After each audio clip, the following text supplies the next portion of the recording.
佛山奧馬卡石，我第一次食飛魚刺身啊 ！M12嘅和牛刺身，佢呢個3百90巴有16道餸，食和牛奧馬卡石喎。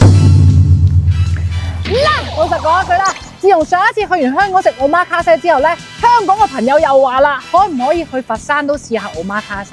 咁今日就 Let's go！ 我呢度好靚啊！喂，好特別啊呢度。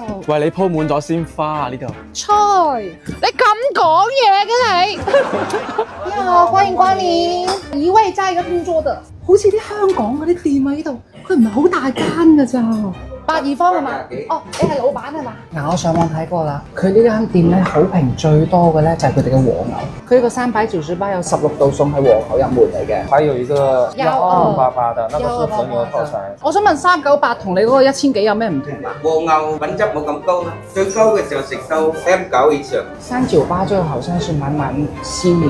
嗯，咁即係我哋今日其實冇用到日本嘢㗎嘛？冇，呢啲全部幫佢似樣嘅。我琴日叫佢留咗個剝皮啊，我唔係講飛魚留咗佢啦嘛。尋日下晝翻嚟嘅，哇！我唔敢想像，如果一個釣魚佬釣到一條飛魚出嚟，有幾咁開心咯。極少釣得到嘅。佢係邊度嘅？又大連嘅。好可愛啊，小豬豬。有人食柒咗你。我哋又叫咗3刺身，再加個16道餸，即係其實我哋今日係食10多道餸。好想知道要使幾多錢？蟹黃海鮮茶碗蒸，哦，係用真蟹黃嗎？高蟹嗰啲。好香喎真係。好滑啊！你個蛋。下一個。壽喜燒牛肉。M5嘅板件啊，慢慢浸佢，慢慢嘆佢。即係我哋呢碗嘢50蚊一碗㗎啦，價值。係啊。撈魚撈魚，安粉風山水魚。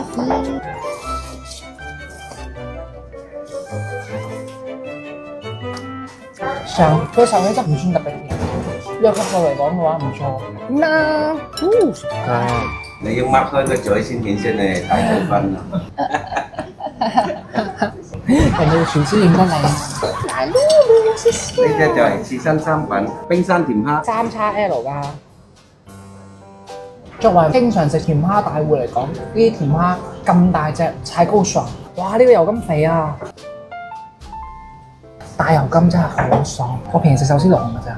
西班牙嘅藍鰭金槍魚，佢食緊油咁。藍鰭金槍魚就係咁樣，成嚿身塊都油啦，啲油多到根本冇地方俾啲肌肉去行啊！你知唔知啊？安康魚乾，低溫慢煮嘅。出邊好多咧就係攞嚟煎。呢個屬於海中嘅鵝肝。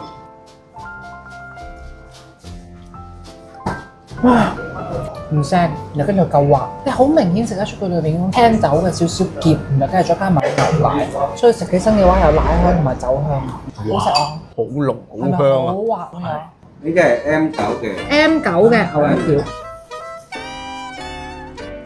哇！啱啱個 M5啊，你食得出牛味好重，但係奶味欠缺少少。你一升到去上去 M9，你就等於係食緊一嚿奶油一樣。水雲發菜，哇！兩汁咁嘅小毛仔㗎，解眼嚟嘅，酸酸甜甜嘅呢個。然後咧，我哋就到壽司嘅啦。因為以前我睇魚在冬季啊，係用熱水嘅喎。熱水唔得，熱水會黐手。真雕我係飼養嘅。好味好味，魚好清甜，口感好好。耶！池魚王，其實池魚王同真雕嘅口感最大嘅唔同係咩啊？佢呢隻油香好多嘅，貴好多㗎。完全唔同，真係完全唔同。係啊，呢個係乜嘢啊？藍鰭金青嘅赤身，頭先嗰個係腩部，呢個係背部。好香嗰種油脂感，佢呢個排酸做得唔錯。M7嘅生牛肉，係牛肉壽司，仲要燒下嘅。係。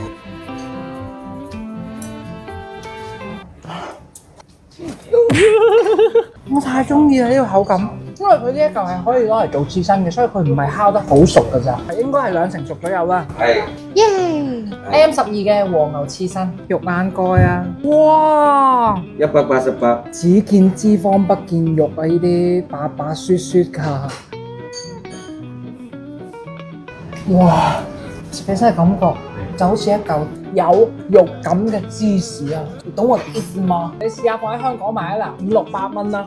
哇！我哋嘅飛魚嚟啦！我哋呢度係一整條㗎嘛， 158一條。而且你望到嗰啲肉好似寶石咁樣泛黃色。知嗰啲瘦肉咁樣。阿芬，你算唔算大膽啊？你咪咩都敢㗎？